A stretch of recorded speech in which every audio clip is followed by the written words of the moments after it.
El sello de cera roja quemaba en sus manos. Era un rojo profundo, casi negro, como la sangre seca. Estaba marcado con una inicial que pesaba más que su propia vida. Beatriz estaba sentada en el borde de su colchón hundido. La oscuridad de la madrugada en Hialeah la envolvía por completo. Era una manta húmeda y asfixiante que apenas le permitía respirar. El reloj de plástico sobre su mesa de noche marcaba las 3:30 de la mañana. A esa hora, la ciudad de los ricos dormía profundamente en sus sábanas de seda, pero la ciudad de los invisibles ya estaba de pie. Beatriz pasó el pulgar sobre el relieve de la cera fría.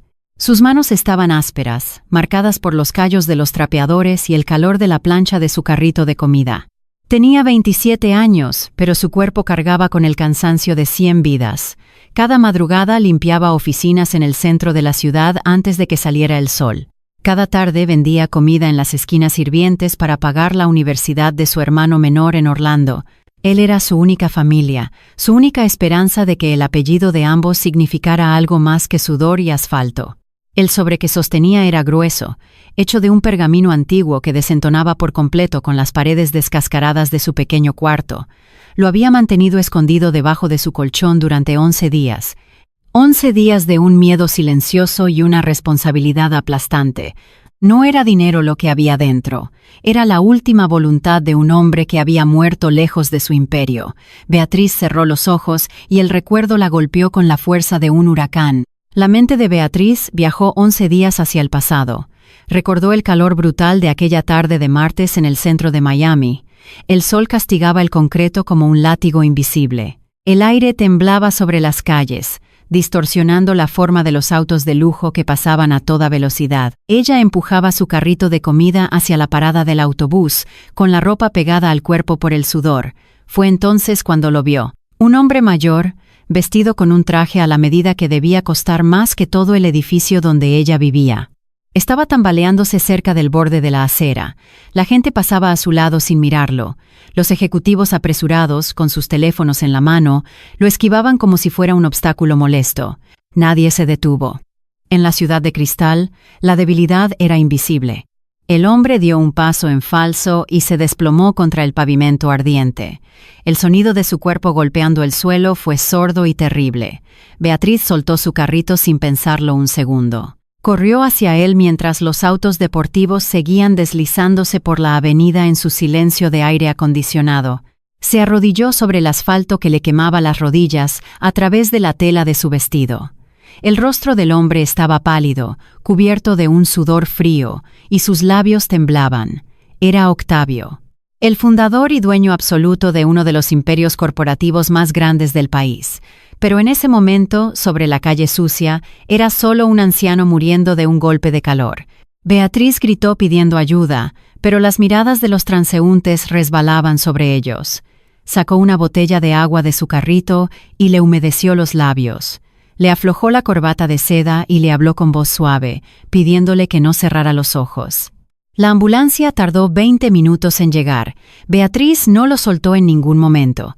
Cuando los paramédicos lo subieron a la camilla, el anciano agarró la muñeca de Beatriz con una fuerza sorprendente. Sus ojos, nublados por el dolor, la miraron con una desesperación absoluta. Ella subió a la ambulancia con él. No sabía por qué lo hacía, solo sabía que no podía dejar a un ser humano morir solo rodeado de extraños. En el hospital, las horas se estiraron en una sala de espera fría y estéril. Cuando finalmente le permitieron entrar a la habitación, Octavio estaba conectado a una docena de máquinas. El sonido rítmico del monitor cardíaco era el único ruido en la penumbra. El anciano la miró desde la cama. Había recuperado un poco de lucidez, pero la sombra de la muerte ya estaba instalada en sus facciones. Durante las siguientes horas, en la quietud de esa habitación de hospital, el multimillonario y la vendedora ambulante hablaron. Octavio no habló de sus cuentas bancarias, ni de sus yates, ni de sus torres de cristal. Habló de su hijo, Mateo. Habló de cómo había construido un imperio para proteger a su familia, solo para darse cuenta de que el dinero había devorado el alma de todos los que lo rodeaban. Le confesó a Beatriz que se había escapado de su propia mansión esa tarde. Quería caminar por las calles donde había empezado a trabajar hace 50 años, cuando no tenía nada. Quería sentir el sol. Quería recordar quién era antes de que el poder lo aislara del mundo. Y en su momento de mayor vulnerabilidad, cuando su cuerpo falló, descubrió la verdad más aterradora. Su riqueza no pudo comprarle una sola mirada de compasión. Su familia no estaba allí. Sus socios no estaban allí. Solo estaba esta joven de manos cansadas y vestido desteñido. Octavio le pidió a una enfermera papel y una pluma. Con las manos temblorosas escribió una carta larga y detallada. Luego pidió que le trajeran su maletín personal, el cual los paramédicos habían recuperado. De un compartimento secreto, sacó una barra de cera roja y un sello de metal pesado. Derramó la cera sobre el sobre cerrado y presionó el sello con las últimas fuerzas que le quedaban. Miró a Beatriz a los ojos. Le entregó el sobre con una solemnidad que le heló la sangre a la joven. Le hizo prometer que se lo entregaría a su hijo Mateo. Solo a él. Le advirtió que no confiara en nadie más en ese edificio. Le dijo que esa carta contenía la única verdad que podía salvar a su hijo de la ruina moral. 2 días después de esa conversación, Octavio falleció. El sonido del despertador devolvió a Beatriz al presente. El zumbido eléctrico cortó el aire pesado de su habitación en Hialeah. Era hora de cumplir la promesa. Se levantó y caminó hacia el pequeño baño. El agua de la ducha salió fría, pero no le importó. Se vistió con su mejor ropa. Era un vestido de algodón amarillo, limpio y planchado con un cuidado extremo, pero con los bordes desgastados por los años. Guardó el sobresellado en el fondo de su bolso de imitación de cuero. Salió a la calle antes de que el sol asomara por el horizonte. El viaje hacia el distrito financiero era una odisea que requería 3 autobuses diferentes. En el primer autobús, rodeada de otros trabajadores de limpieza y obreros de construcción, Beatriz miraba por la ventana. El paisaje cambiaba lentamente. Las casas pequeñas con rejas en las ventanas y los talleres mecánicos de Hialeah comenzaron a desaparecer. Fueron reemplazados por avenidas más anchas, palmeras perfectamente podadas y aceras sin una sola grieta. El segundo autobús la acercó al centro de la ciudad. El aire acondicionado del vehículo era un alivio temporal contra la humedad implacable que ya empezaba a levantarse de las calles. Finalmente, bajó en la avenida Brickell. El contraste era violento. Se encontró de pie frente a la torre principal del imperio corporativo. Era un monolito de cristal oscuro que se alzaba hacia el cielo como una aguja desafiante. Las puertas giratorias de cristal reflejaban su figura pequeña y su vestido amarillo desteñido. Respiró hondo, apretó la correa de su bolso y cruzó el umbral. El cambio de temperatura fue un golpe físico. El vestíbulo era una catedral de mármol blanco y acero inoxidable. El aire acondicionado estaba tan fuerte que le puso la piel de gallina al instante. El silencio en el lugar era absoluto, roto solo por el sonido de los zapatos de diseñador golpeando el suelo pulido. Caminó hacia el inmenso escritorio de recepción. Detrás de él, una mujer joven con un traje impecable y una sonrisa calculada la miró de arriba abajo. La mirada de la recepcionista fue rápida, pero suficiente para catalogar a Beatriz. Vio los zapatos gastados, el bolso barato y el vestido humilde. Beatriz pidió hablar con Mateo. Dijo que tenía algo personal de parte de su padre. La recepcionista ni siquiera parpadeó. Con una voz fría y profesional, le informó que el señor Mateo no recibía a nadie sin una cita previa, y mucho menos a personas que no estaban en la lista de visitantes autorizados. Beatriz insistió, manteniendo la voz firme a pesar del temblor en sus manos. Explicó que era una promesa a un hombre que acababa de morir. La recepcionista suspiró, visiblemente molesta por la interrupción de su perfecta mañana corporativa. Le dijo que tomara asiento en la sala de espera y que vería qué podía hacer.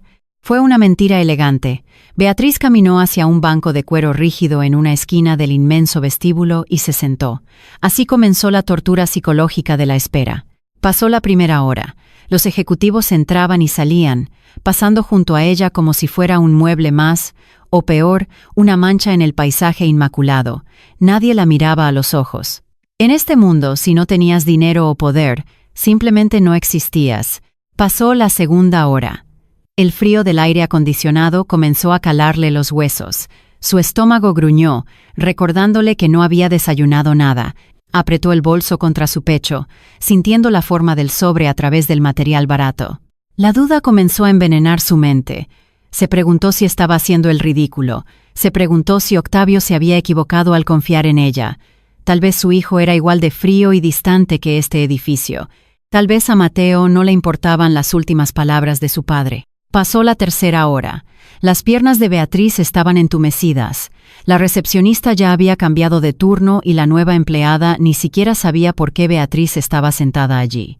Estaba a punto de levantarse y marcharse, derrotada por la indiferencia aplastante del lugar. Entonces, las puertas principales de cristal se abrieron de par en par. El ambiente en el vestíbulo cambió de inmediato. La temperatura pareció bajar aún más. Los empleados cercanos enderezaron la espalda y bajaron la mirada. Era Camila, la prometida de Mateo. Entró al edificio como si fuera la dueña del aire que todos respiraban. Llevaba un vestido de seda blanca que fluía a su alrededor como agua y unos tacones que resonaban en el mármol con la autoridad de un martillo. Su cabello oscuro estaba perfectamente peinado y el olor a un perfume que costaba miles de dólares inundó el espacio.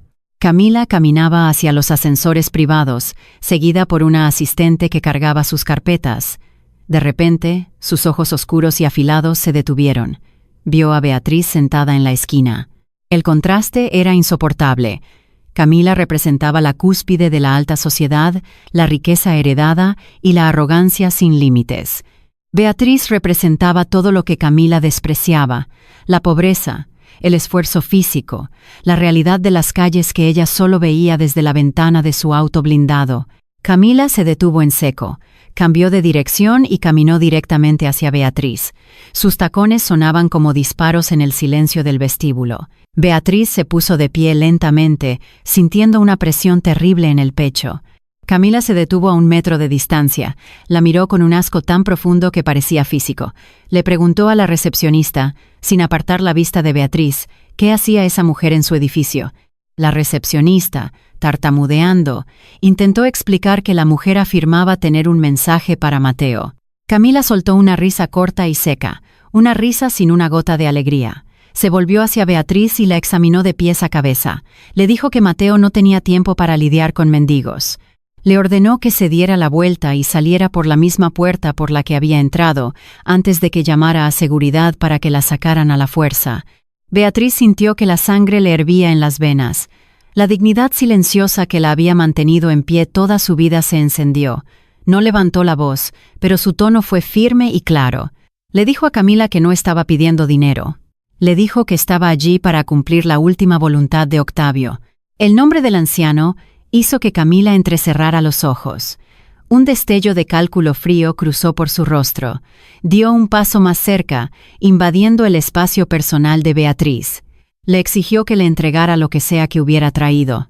Beatriz negó con la cabeza. Apretó el bolso contra su cuerpo. Le dijo que la promesa era entregarlo en las manos de Mateo y de nadie más. La paciencia de Camila se evaporó en un segundo. Su rostro se contorsionó en una máscara de furia pura. No estaba acostumbrada a que nadie le dijera que no, y mucho menos una mujer que limpiaba pisos para sobrevivir. Con un movimiento rápido y violento, Camila agarró el bolso de Beatriz. La joven intentó resistirse, pero el tirón fue tan fuerte que la correa de imitación de cuero se rompió.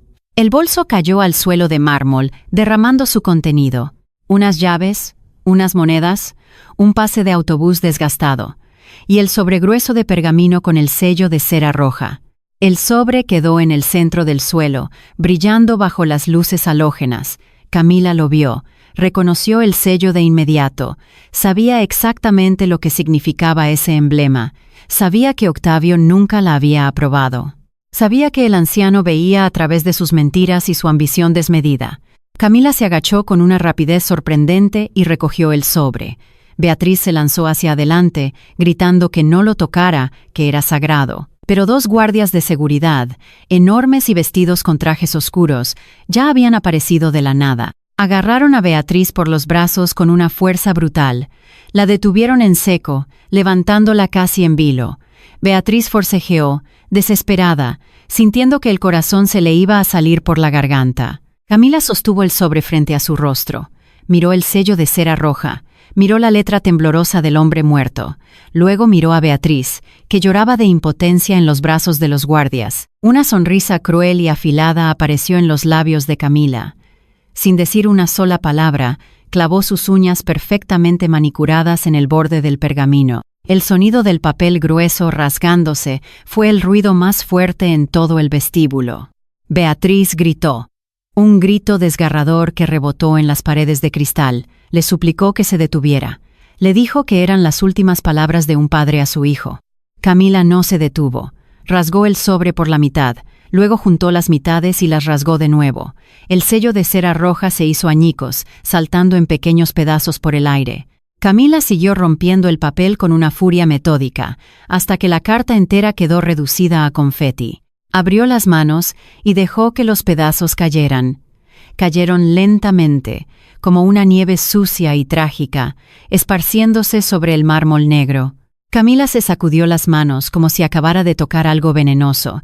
Miró a los guardias de seguridad. Con un tono de voz aburrido, les ordenó que sacaran a esa basura de su edificio y se aseguraran de que nunca volviera a acercarse a la propiedad. Los guardias arrastraron a Beatriz hacia las puertas giratorias.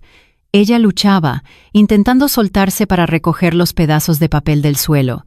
Sus lágrimas caían sobre el mármol. La humillación era absoluta. La estaban tratando como a un animal rabioso frente a decenas de personas que observaban la escena en un silencio cómplice.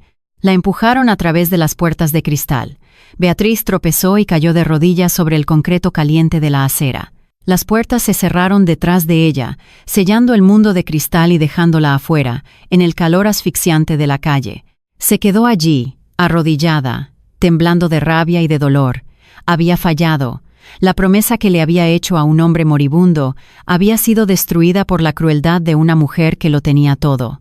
Dentro del vestíbulo, la vida corporativa reanudó su marcha en cuestión de segundos. Camila caminó hacia el ascensor privado sin mirar atrás, dejando los pedazos de papel esparcidos por el suelo. La recepcionista volvió a teclear en su computadora. Los ejecutivos volvieron a sus teléfonos. Pero en una esquina oscura del vestíbulo, alguien había estado observando. Guillermo era el gerente de mantenimiento del edificio. Era un hombre mayor, de cabello blanco y manos curtidas. Llevaba el uniforme gris de la compañía. Había trabajado para Oceana Holdings durante 40 años. Había estado allí cuando Octavio compró su primer edificio. Había visto crecer el imperio desde los cimientos. Guillermo conocía a Octavio mejor que muchos de los vicepresidentes que ahora caminaban por esos pasillos. Conocía los valores del viejo, y conocía perfectamente la naturaleza venenosa de Camila. Salió de su cuarto de limpieza empujando un carrito con una escoba y un recogedor. Caminó lentamente hacia el centro del vestíbulo, donde los pedazos de papel blanco manchaban el mármol negro. Se agachó con dificultad, sintiendo el dolor en sus rodillas viejas. Empezó a recoger los pedazos uno por uno. Sus dedos rozaron algo duro. Era un fragmento de cera roja. Guillermo lo levantó y lo acercó a la luz. Su respiración se detuvo por un segundo. Reconoció el relieve al instante. Era el sello personal de Octavio. El sello que el viejo usaba solo para los asuntos de vida o muerte. El sello que no había visto en más de 10 años. El viejo conserje miró hacia las puertas de cristal. Vio la figura de la joven del vestido amarillo alejándose lentamente por la acera, con la cabeza gacha. Luego miró hacia los ascensores privados por donde había subido Camila. Guillermo sabía que las reglas del edificio eran estrictas. Un empleado de mantenimiento nunca debía subir al piso ejecutivo sin ser llamado. Un empleado de mantenimiento debía ser invisible. Pero Guillermo le debía su vida y su lealtad a Octavio, no a los trajes vacíos que ahora dirigían la empresa. Con un cuidado extremo, recogió cada uno de los pedazos de papel y los fragmentos de cera. Los guardó en el bolsillo de su uniforme. Dejó su carrito de limpieza abandonado en medio del vestíbulo. Caminó con paso firme hacia el ascensor de servicio. Insertó su llave maestra y presionó el botón del piso 80. El viaje hacia la cima del imperio fue silencioso y tenso. En el piso 80, el aire era diferente. Olía a poder absoluto. Las paredes estaban revestidas de madera de caoba y el suelo estaba cubierto por alfombras tan gruesas que absorbían cualquier sonido. Guillermo caminó por el pasillo vacío hasta llegar a las inmensas puertas dobles de la oficina principal. No tocó, simplemente abrió la puerta y entró. Mateo estaba sentado detrás de un escritorio que parecía un altar moderno. Era un hombre de 30 años, con el rostro afilado y los ojos cansados de su padre. Estaba rodeado de pantallas que mostraban gráficos financieros y contratos de fusión. Estaba inmerso en los números, desconectado del mundo real, intentando llenar el vacío que había dejado la muerte de su padre con más trabajo, con más dinero. Mateo levantó la vista, sorprendido y molesto por la intrusión. Estaba a punto de reprender al anciano por entrar sin anunciarse. Pero Guillermo no le dio tiempo a hablar. Caminó hasta el escritorio y vació el contenido de su bolsillo sobre el cristal inmaculado.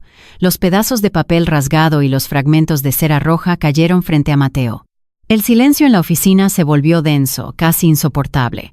Mateo frunció el ceño, mirando la basura sobre su escritorio. Le preguntó a Guillermo qué significaba esa falta de respeto.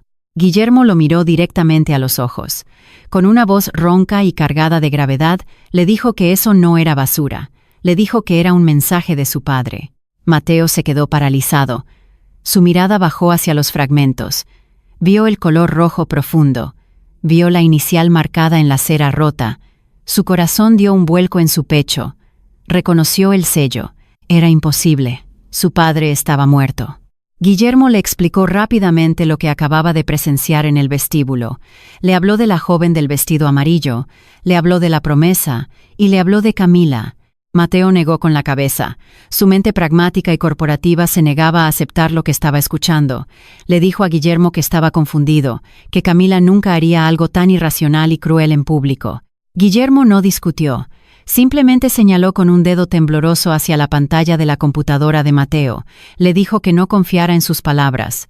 Le dijo que revisara las cámaras de seguridad del vestíbulo principal, que retrocediera el video 15 minutos. Mateo tragó saliva. Sus manos temblaban ligeramente mientras tecleaba su contraseña de máxima seguridad para acceder al sistema de vigilancia del edificio. Abrió la cámara principal del vestíbulo. Retrocedió la línea de tiempo. La imagen apareció en alta definición en su monitor. Mateo observó la escena en un silencio sepulcral. Vio a la joven del vestido amarillo sentada pacientemente. Vio la llegada de Camila. Vio la confrontación. Pero lo que más lo perturbó no fue la acción, sino el rostro de la mujer con la que estaba a punto de casarse. Vio la maldad pura y sin filtros en los ojos de Camila. Vio el desprecio absoluto con el que arrebató el sobre. Vio la sonrisa sádica en sus labios mientras rasgaba las últimas palabras de su padre. Vio cómo los guardias arrastraban a la joven, que lloraba desconsolada, tratando de salvar los pedazos de papel. El video terminó. La pantalla se quedó congelada en la imagen de los pedazos de papel cayendo como nieve sobre el mármol. Mateo sintió que el aire abandonaba sus pulmones.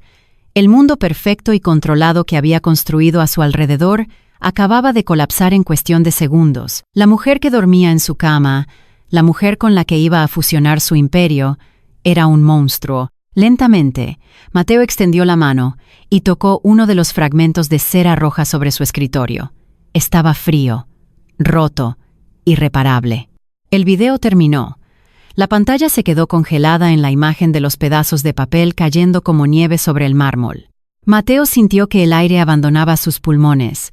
El mundo perfecto y controlado que había construido a su alrededor acababa de colapsar en cuestión de segundos. La mujer que dormía en su cama, la mujer con la que iba a fusionar su imperio, era un monstruo. Lentamente, Mateo extendió la mano y tocó uno de los fragmentos de cera roja sobre su escritorio. Estaba frío, roto, irreparable. El silencio en la oficina del piso 80 era absoluto y asfixiante. Guillermo, el viejo gerente de mantenimiento, permanecía de pie junto a la inmensa puerta de caoba. Tenía las manos cruzadas a la espalda y la mirada fija en el suelo. No dijo una sola palabra, porque sabía que el silencio era el único espacio donde la verdad podía echar raíces. Mateo levantó la vista hacia el anciano. Por primera vez en su vida, el joven heredero no vio a un simple empleado con uniforme gris. Vio a un hombre que había sido leal a su padre hasta el último aliento. Vio a un guardián de la memoria de Octavio. Con un movimiento lento y mecánico, Mateo levantó el auricular del teléfono de su escritorio. Marcó un número que conocía de memoria. Era el número personal de Fernando, el abogado veterano de la familia y el arquitecto legal de todo el imperio corporativo. La voz de Fernando sonó ronca al otro lado de la línea, pesada por el sueño de la medianoche.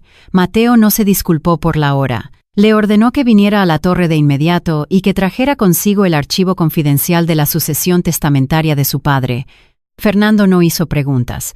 Conocía el tono de voz de los hombres de esa familia cuando una crisis amenazaba con destruirlo todo. 40 minutos después, el sonido de unos pasos firmes rompió la quietud del pasillo ejecutivo. El abogado entró en la oficina. Era un hombre de 60 años, de postura impecable y mirada penetrante. Llevaba un maletín de cuero desgastado que había acompañado a Octavio en 1000 batallas financieras. Fernando miró a Guillermo, asintió con respeto y luego fijó sus ojos en Mateo. Mateo señaló los fragmentos de papel y cera roja esparcidos sobre el cristal de su escritorio. Le explicó a Fernando lo que acababa de descubrir. Le contó sobre la mujer del vestido amarillo, sobre la crueldad de Camila y sobre la destrucción de la última carta de su padre. Fernando escuchó en silencio. Su rostro no mostró sorpresa, sino una profunda y oscura resignación. Abrió su maletín de cuero y sacó una carpeta gruesa, sellada con cintas de seguridad. El abogado suspiró profundamente antes de hablar. Le dijo a Mateo que esa carta no era un simple mensaje de despedida. Le reveló que, 3 días antes de morir, Octavio había modificado su testamento desde la cama del hospital, utilizando a un notario de emergencia. Mateo frunció el ceño, confundido. Fernando abrió la carpeta y extrajo un documento legal con la firma temblorosa de Octavio. El abogado explicó que la transferencia de las acciones mayoritarias del imperio estaba legalmente congelada. Todo el patrimonio, las cuentas bancarias, las propiedades y el control de la junta directiva estaban bloqueados. Fernando lo miró a los ojos y le dijo la verdad más aterradora de la noche. El testamento dictaba que la herencia solo se liberaría cuando Mateo recibiera, leyera y comprendiera el contenido de una carta específica. Una carta sellada con cera roja, entregada por una persona ajena a la corporación. Si esa carta era destruida, o si no llegaba a las manos de Mateo en un plazo de 30 días, el imperio entero pasaría a manos de un fideicomiso ciego. Mateo lo perdería todo. El aire en la oficina se volvió denso. Mateo comprendió la magnitud de lo que Camila había hecho. Su arrogancia no solo había destruido las últimas palabras de un padre moribundo, su crueldad había puesto una bomba de tiempo bajo los cimientos de todo el imperio financiero. Mateo le preguntó a Fernando si había alguna copia de la carta. El abogado negó con la cabeza. Le explicó que Octavio había sido muy claro. La carta era única, escrita a mano, y contenía una instrucción final que determinaría el destino de la familia. Guillermo dio un paso al frente. Con voz humilde, el viejo conserje sugirió que tal vez la joven del vestido amarillo sabía lo que decía la carta. Tal vez ella había leído el contenido antes de que fuera sellada. Mateo supo de inmediato lo que tenía que hacer. Pero antes de buscar a la mujer, tenía que limpiar su propia casa. Tenía que extirpar el veneno que había dejado entrar en su vida. Le pidió a Fernando que preparara los documentos para disolver cualquier vínculo legal y financiero con la familia de Camila. Luego salió de la oficina y tomó el ascensor privado hacia el estacionamiento subterráneo. Condujo su auto deportivo por las calles vacías de Brickell. La ciudad de cristal brillaba bajo la luz de la luna, fría e indiferente. Llegó a su edificio residencial, una torre de lujo extremo donde ocupaba el piso más alto, con vistas panorámicas a la bahía. Entró al apartamento. El silencio era sepulcral.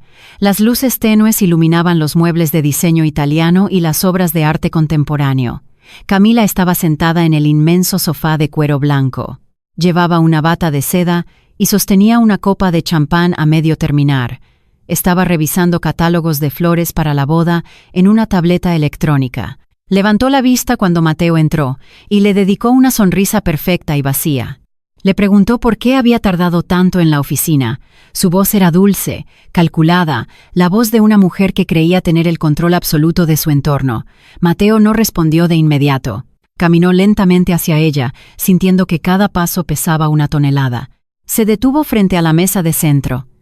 La miró desde arriba. Vio la perfección de su maquillaje, el brillo de sus joyas, la absoluta falta de alma en sus ojos. Le preguntó, con una voz peligrosamente tranquila, cómo había estado su mañana en el edificio corporativo. Camila no parpadeó. Con una naturalidad escalofriante, le dijo que había sido una mañana aburrida. Mencionó que había tenido que lidiar con la incompetencia de algunos empleados, pero nada fuera de lo común. Mateo sintió un asco profundo revolviéndole el estómago. La facilidad con la que ella mentía era aterradora. Metió la mano en el bolsillo de su chaqueta y sacó un puñado de fragmentos de papel rasgado. Los dejó caer sobre la mesa de cristal, justo al lado de la copa de champán. Los pedazos blancos y los restos de cera roja contrastaron violentamente con la perfección del entorno. La sonrisa de Camila desapareció en una fracción de segundo. Su rostro se tensó. Sus ojos se clavaron en los pedazos de papel y por un instante el pánico cruzó su mirada, pero rápidamente recuperó la compostura. Intentó reír, una risa forzada y nerviosa. Le preguntó a Mateo qué era esa basura y por qué la traía a su casa. Mateo no levantó la voz, no gritó. La ira que sentía era demasiado fría, demasiado profunda para manifestarse en gritos. Le dijo que había visto las grabaciones de seguridad. Le describió, segundo a segundo, cómo había humillado a una mujer inocente, cómo había rasgado la última voluntad de su padre, cómo había sonreído mientras lo hacía. Camila se puso de pie de un salto. La máscara de dulzura se hizo pedazos. Su voz se volvió aguda y defensiva. Empezó a gritar que lo había hecho por él, que esa mujer era una estafadora, una mendiga que solo quería sacarles dinero. Le dijo que ella estaba protegiendo el estatus de la familia, que no podía permitir que la basura de la calle entrara en su torre de cristal y manchara su reputación. Sus palabras eran un torrente de clasismo y crueldad desatada. Mateo la escuchó en silencio, dejando que se ahorcara con sus propias palabras. Cuando ella finalmente se quedó sin aliento, él dio un paso adelante. La miró con una frialdad que la hizo retroceder. Le dijo que la única basura en esa habitación era ella. Le informó que la boda estaba cancelada. Le ordenó que empacara una sola maleta con su ropa básica y que abandonara el apartamento en los próximos 10 minutos. Camila lo miró con incredulidad. Empezó a amenazarlo. Le recordó el poder de su familia, las conexiones de su padre, el escándalo social que se desataría. Le dijo que lo destruiría en la prensa. Mateo sacó su teléfono. Le dijo que el equipo legal de Fernando ya estaba redactando las demandas. Le advirtió que si no salía por esa puerta de inmediato, publicaría el video de seguridad en todas las redes sociales y cadenas de noticias del país. El miedo real finalmente apareció en los ojos de Camila. Sabía que Mateo no estaba mintiendo. Sabía que su reputación, lo único que realmente le importaba en el mundo, estaba a punto de ser aniquilada. Sin decir una palabra más, corrió hacia la habitación principal. 10 minutos después, salió con una pequeña maleta de viaje. No miró a Mateo a los ojos. Salió del apartamento y la pesada puerta de madera se cerró detrás de ella con un golpe sordo. Mateo se quedó solo en el inmenso apartamento. Se sirvió un vaso de agua fría y se acercó al ventanal que miraba hacia la ciudad. Había dado el primer paso, pero el verdadero desafío apenas comenzaba. Tenía que encontrar a la mujer del vestido amarillo. A la mañana siguiente el sol salió sobre Miami con una furia implacable. La humedad ya era asfixiante a las 7 de la mañana. Mateo no había dormido un solo minuto. Había pasado la madrugada revisando los registros de seguridad del edificio corporativo. La recepcionista había anotado el nombre de la mujer cuando ella intentó pedir una cita, Beatriz, y había dejado una dirección en Hialeah. Mateo bajó al garaje y subió a su auto de lujo. Salió de la burbuja de Brickell y tomó la autopista hacia el oeste. A medida que avanzaba, el paisaje cambiaba drásticamente. Los rascacielos de cristal y acero desaparecieron por el espejo retrovisor. Fueron reemplazados por almacenes industriales, talleres mecánicos y casas pequeñas con techos de tejas descoloridas. Era el otro Miami. El Miami de concreto, sudor y supervivencia. Mateo salió de la autopista y se adentró en las calles de Hialeah. El contraste era abrumador. Vio a hombres con botas de trabajo y camisas manchadas de pintura esperando el autobús. Vio a mujeres empujando carritos de compras llenos de ropa hacia las lavanderías públicas. El olor a café recién colado y a pan tostado flotaba en el aire pesado. Era un mundo vibrante, ruidoso y duro. Un mundo que sostenía el lujo de la ciudad, pero que permanecía invisible para los que vivían en la cima. Condujo lentamente por una calle estrecha, esquivando baches y perros callejeros. Finalmente, llegó a la dirección que tenía anotada. Era una casa pequeña y modesta. En la parte trasera había un garaje que había sido convertido en un cuarto de alquiler. Mateo estacionó su auto de $100,000 frente a la acera agrietada. Apagó el motor. El silencio del aire acondicionado fue reemplazado por el ruido de la calle, el sonido de una radio tocando salsa a lo lejos, el motor de un camión de basura, el ladrido de un perro. Salió del auto. El calor lo golpeó como un muro físico. Llevaba un traje oscuro, hecho a la medida, que inmediatamente empezó a sentirse pesado y sofocante. Caminó por el estrecho pasillo lateral de la casa hasta llegar a la puerta del garaje convertido. Respiró hondo y tocó la puerta de madera descascarada. Esperó unos segundos. Escuchó pasos lentos en el interior. La puerta se abrió con un crujido. Allí estaba ella, Beatriz. Llevaba ropa de trabajo, unos pantalones de mezclilla desgastados y una camiseta de algodón húmeda por el sudor. Tenía el cabello recogido en una trenza desordenada. Sus ojos, oscuros y profundos, mostraron sorpresa por una fracción de segundo, pero rápidamente se endurecieron. Reconoció el rostro de Mateo. Lo había visto en las revistas y en los retratos del edificio corporativo. Sabía exactamente quién era el hombre que estaba parado en su puerta. Mateo la miró, vio el cansancio en sus hombros, vio la pobreza del pequeño cuarto detrás de ella. Una cama hundida, un ventilador de plástico que apenas movía el aire caliente y una pequeña cocina improvisada. Una ola de vergüenza aplastante lo invadió. Él vivía en un palacio de cristal, mientras la mujer que había consolado a su padre en sus últimos momentos vivía en una caja de concreto hirviente. Beatriz no lo invitó a pasar. Se quedó en el umbral, bloqueando la entrada. Con una voz firme y sin una gota de intimidación le preguntó qué quería. Le dijo que ya la habían humillado suficiente en su edificio y que no tenía nada más que darle. Mateo bajó la mirada. Por primera vez en su vida adulta, el gran director ejecutivo no supo qué decir. Las palabras de disculpa parecían vacías, inútiles frente a la realidad de esa mujer. Lentamente, Mateo se quitó la chaqueta del traje. La dobló sobre su brazo, miró a Beatriz a los ojos y con una voz rota por la culpa, le pidió perdón. Le dijo que no sabía lo que había pasado hasta que vio las cámaras. Le dijo que había expulsado a Camila de su vida. Le confesó que el imperio de su padre estaba a punto de colapsar porque esa carta era la clave de todo. Beatriz lo escuchó en silencio. Su rostro permaneció impasible, pero sus ojos estudiaron la sinceridad en la mirada de Mateo. Vio la desesperación de un hijo que había perdido a su padre y que acababa de descubrir la podredumbre de su propio mundo. Finalmente, Beatriz suspiró. Se hizo a un lado y le hizo un gesto para que entrara. Mateo cruzó el umbral. El calor dentro del cuarto era sofocante. El pequeño ventilador zumbaba inútilmente en una esquina. Beatriz le ofreció la única silla de plástico que tenía.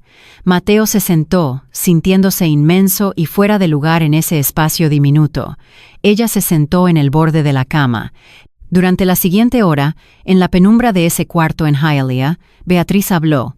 Le contó a Mateo todo lo que había sucedido 11 días atrás. Le describió el calor brutal de la calle. Le contó cómo la gente pasaba de largo mientras Octavio agonizaba en el asfalto. Le describió el viaje en la ambulancia, el sonido de los monitores en el hospital y el miedo en los ojos del anciano. Mateo escuchaba en silencio. Las lágrimas comenzaron a rodar por sus mejillas. Nunca había llorado frente a un extraño, pero la barrera de su orgullo se había desmoronado por completo. Beatriz le repitió las palabras exactas de Octavio.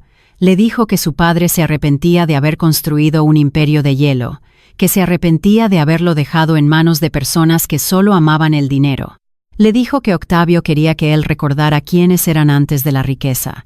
El peso de esas palabras cayó sobre Mateo como una losa de concreto. Su padre había muerto rodeado de máquinas, encontrando consuelo solo en la humanidad de una vendedora ambulante. Cuando Beatriz terminó de hablar, el silencio llenó la habitación. Ella se levantó lentamente. Caminó hacia un pequeño cajón de plástico junto a su cama. Lo abrió y sacó un pequeño pañuelo de tela. Desdobló el pañuelo con cuidado. Dentro había 4 pequeños fragmentos de pergamino rasgado. Beatriz miró a Mateo. Le explicó que mientras los guardias la arrastraban por el suelo del vestíbulo, había logrado agarrar esos pedazos antes de que la sacaran a la calle. Era todo lo que había podido salvar. Mateo tomó los fragmentos con manos temblorosas. Eran piezas del centro de la carta, piezas que Guillermo no había podido encontrar. Le agradeció a Beatriz con una voz apenas audible. Le prometió que arreglaría el daño que se le había hecho. Beatriz negó con la cabeza. Le dijo que no quería su dinero ni su lástima. Le dijo que solo quería que él fuera el hombre que su padre esperaba que fuera. Mateo salió de Hialeah con una determinación feroz. Condujo directamente a una instalación privada en el norte de la ciudad. Era el laboratorio de un especialista en restauración de documentos históricos, un hombre que trabajaba para museos y coleccionistas privados. Mateo le entregó todos los fragmentos, los que Guillermo había rescatado y los que Beatriz había salvado. Le ofreció al especialista un cheque en blanco. Le exigió que reconstruyera la carta, sin importar el costo ni el tiempo. Así comenzaron 3 días de agonía psicológica. Mateo se instaló en una sala de espera contigua al laboratorio. No fue a la oficina. No respondió las llamadas de la junta directiva. Fernando, el abogado, lo visitaba 2 veces al día para informarle que el tiempo se agotaba y que los accionistas estaban empezando a hacer preguntas. Dentro del laboratorio, el especialista trabajaba bajo luces ultravioleta. Usaba pinzas de precisión quirúrgica y solventes químicos para limpiar las huellas de suciedad y alinear las fibras del papel rasgado. Era un rompecabezas microscópico. Al final del 3er día, el especialista salió del laboratorio. Se quitó las gafas de aumento y miró a Mateo con expresión grave. Le dijo que había logrado unir casi todo el documento. La escritura era legible. Pero había un problema crítico. Faltaba un párrafo entero. El especialista explicó que faltaban al menos 6 fragmentos grandes, fragmentos que contenían la firma de Octavio y una instrucción específica en el centro de la página. Sin esa sección, el documento no tenía validez legal. Mateo sintió que el suelo desaparecía bajo sus pies. Estaba seguro de que Guillermo y Beatriz habían recogido todo lo que quedó en el vestíbulo. Llamó a Fernando de inmediato. El abogado llegó al laboratorio en menos de media hora. Escuchó la situación y su mente analítica se puso a trabajar. Fernando le pidió a Mateo que le diera acceso remoto a las cámaras de seguridad del edificio corporativo. Abrieron el video en una computadora portátil. Fernando no miró la confrontación principal. No miró a Camila ni a Beatriz. Fernando enfocó la imagen en los bordes de la pantalla, en los segundos posteriores a la destrucción de la carta. Retrocedió y avanzó el video varias veces. Amplió la imagen en la esquina inferior derecha, y entonces lo vieron. Mientras los guardias arrastraban a Beatriz, y antes de que Guillermo saliera con su carrito de limpieza, la asistente personal de Camila se había agachado fingiendo recoger un bolígrafo. En un movimiento rápido y entrenado, la asistente había recogido un puñado de fragmentos del suelo y los había guardado en el bolsillo de su chaqueta. Mateo apretó los puños hasta que los nudillos se le pusieron blancos. Camila no solo había destruido la carta por crueldad, había sido un acto calculado. Había ordenado a su asistente robar las piezas clave para asegurarse de que el testamento nunca pudiera ser ejecutado. No perdió un segundo. Mateo y Fernando salieron del laboratorio y subieron al auto. Condujeron hacia el hotel de ultralujo en South Beach, donde Camila se había refugiado tras ser expulsada del apartamento. Llegaron al hotel y Mateo usó su influencia y el peso legal de Fernando para obligar al gerente a abrir la puerta de la suite presidencial. Entraron sin llamar. Camila estaba sentada en la terraza, tomando el sol con unas gafas oscuras. Se levantó de golpe al verlos entrar, gritando que llamaría a la policía. Fernando le mostró una orden judicial de emergencia que había redactado en el auto, acusándola de robo de documentos testamentarios y fraude corporativo. Mateo no discutió con ella. Caminó directamente hacia el dormitorio principal. Sabía cómo pensaba Camila. Sabía que ella guardaría algo tan valioso en el único lugar que consideraba sagrado. Abrió la caja fuerte del armario usando la fecha de aniversario que ella siempre usaba como contraseña. Sacó el inmenso joyero de terciopelo negro. Lo abrió sobre la cama. Allí estaban. Entre collares de diamantes y anillos de esmeraldas, descansaban los 6 pedazos de pergamino sucio y arrugado. El contraste era grotesco. La avaricia pura rodeando las últimas palabras de un hombre bueno. Mateo tomó los fragmentos. Miró a Camila, que había entrado al dormitorio pálida y temblorosa. Le dijo que acababa de firmar su propia sentencia de muerte financiera. Le aseguró que Fernando se encargaría de que ella y su familia perdieran hasta el último centavo en demandas por fraude. Regresaron al laboratorio. El especialista colocó las últimas piezas en su lugar y selló el documento entre 2 placas de cristal protector. La carta estaba completa. Mateo se sentó en una silla de cuero en la oficina de Fernando.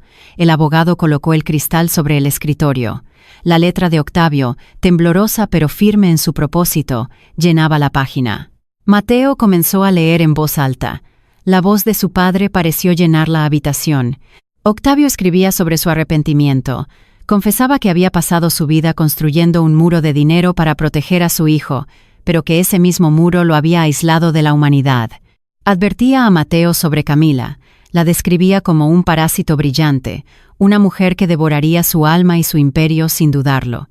Le rogaba que abriera los ojos antes de que fuera demasiado tarde. Y luego hablaba de Beatriz. Octavio describía cómo esa joven, que no tenía nada, le había dado todo en sus últimas horas.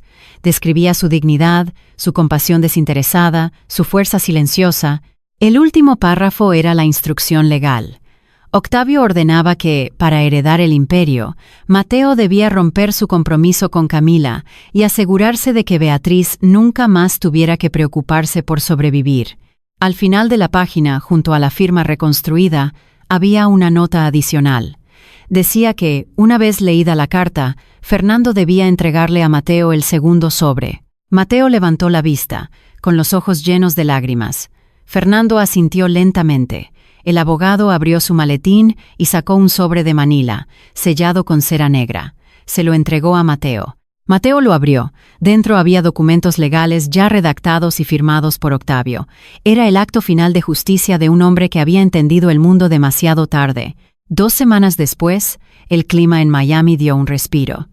Una brisa fresca soplaba desde el océano, aliviando el calor opresivo de la ciudad. Mateo estaba de pie en un patio interior en Coral Gables. Era un lugar tranquilo, rodeado de árboles de higuera y fuentes de piedra. Un lugar muy diferente a la torre de cristal de Brickell. Escuchó pasos acercándose por el camino de grava. Se dio la vuelta. Beatriz caminaba hacia él. Llevaba un vestido sencillo, pero su postura era recta, orgullosa. Ya no había agotamiento en sus ojos. Mateo la saludó con una reverencia sutil, un gesto de respeto absoluto. Le pidió que se sentara con él en un banco de piedra bajo la sombra de los árboles. Le entregó una carpeta de cuero. Beatriz la miró con desconfianza antes de abrirla. Dentro, encontró 3 documentos. El primero era la escritura de una casa amplia y luminosa en un barrio tranquilo, pagada en su totalidad a su nombre. El segundo era un fondo de fideicomiso educativo, completamente financiado, que garantizaba que su hermano menor podría estudiar en cualquier universidad del país sin tener que trabajar un solo día. Beatriz se llevó una mano a la boca. Las lágrimas de alivio, de años de presión acumulada, comenzaron a brotar de sus ojos. Miró a Mateo, incapaz de articular una palabra, pero Mateo le indicó que mirara el tercer documento. Era un contrato corporativo. Octavio no solo le había dejado dinero, le había dejado poder. El documento la nombraba directora ejecutiva de la Fundación Octavio, la rama filantrópica del imperio, con un presupuesto anual de decenas de millones de dólares y un asiento permanente en la junta directiva de Oceana Holdings. Mateo le explicó que su padre no quería que ella fuera una obra de caridad, quería que ella fuera la brújula moral de la empresa. Quería que alguien que conocía el hambre y el asfalto tomara las decisiones sobre a quién ayudar. Beatriz cerró la carpeta, miró las hojas de los árboles moviéndose con el viento, respiró profundamente, asimilando el cambio radical en su destino. No sonrió con arrogancia, sonrió con la paz de alguien que finalmente ha llegado a un puerto seguro. Aceptó el cargo. Un mes después, la torre de Oceana Holdings en Brickell estaba más ocupada que nunca. Los ejecutivos caminaban apresurados por el inmenso vestíbulo de mármol blanco. Las puertas giratorias de cristal se abrieron. La temperatura del lugar pareció cambiar, pero esta vez no fue por la llegada de una presencia fría y cruel. Beatriz entró al edificio. Llevaba un traje sastre impecable, de corte elegante pero sobrio. Sus zapatos resonaban en el mármol con una autoridad tranquila. Ya no era invisible. Caminó hacia el inmenso escritorio de recepción. La misma recepcionista que la había ignorado semanas atrás levantó la vista. Al reconocer a Beatriz, la joven palideció. Se puso de pie de inmediato, tartamudeando un saludo nervioso. Beatriz no la humilló. No la miró con desprecio. Simplemente le dio los buenos días con una voz amable y continuó su camino hacia los ascensores privados. La verdadera grandeza no necesitaba aplastar a los demás para sentirse poderosa. En el piso 80, Mateo la estaba esperando. Juntos, caminaron por el pasillo de caoba hasta llegar a la sala de juntas principal. Antes de entrar, se detuvieron frente a un inmenso retrato al óleo que colgaba en la pared. Era Octavio. El anciano los miraba desde el lienzo con una expresión severa pero justa. Mateo miró a Beatriz. Vio a la mujer que había salvado el alma de su padre y, en el proceso, había salvado la suya. Había perdido a una prometida venenosa, pero había ganado una hermana, una aliada y un propósito real. El imperio ya no era solo una máquina de hacer dinero. Ahora tenía un corazón que latía con la fuerza de las calles de Hialeah. Mateo sonrió levemente, abrió las pesadas puertas de la sala de juntas y le cedió el paso a Beatriz. El legado estaba a salvo, y la deuda, finalmente, estaba pagada.